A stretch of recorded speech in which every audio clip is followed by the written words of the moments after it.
काल जोश-जोशमध्ये मी एवढी एक्सरसाइज केली ना, की आज माझी उठायची, बसायची पण पंचायत झाली आहे. पण नाही, आता डाएट, एक्सरसाइज मी अजिबात बंद करणार नाहीये.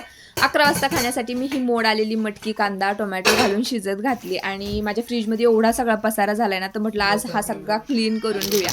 असे जे बास्केट आहेत ना, यांमध्ये मी माझे मसाले भरून ठेवलेत आणि या खालच्या साईडला मी डाळी, मैदा वगैरे ठेवते.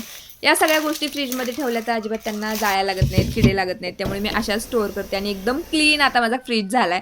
आज एवढं मस्त ऊन पडलं होतं त्यामुळे सगळे कपडे छानपैकी वाळून निघले होते. संध्याकाळी मी फ्रेश झाले आणि रोज मी लिपस्टिकचा वापर करत नाही, फक्त थोडासा लिप बाम. पटपट सगळा स्वयंपाक मी करून घेतला कारण मला मम्मीच्या घरी जायचं आणि स्वयंपाक झाल्यानंतर हा सगळा पसारा माझा पडला होता.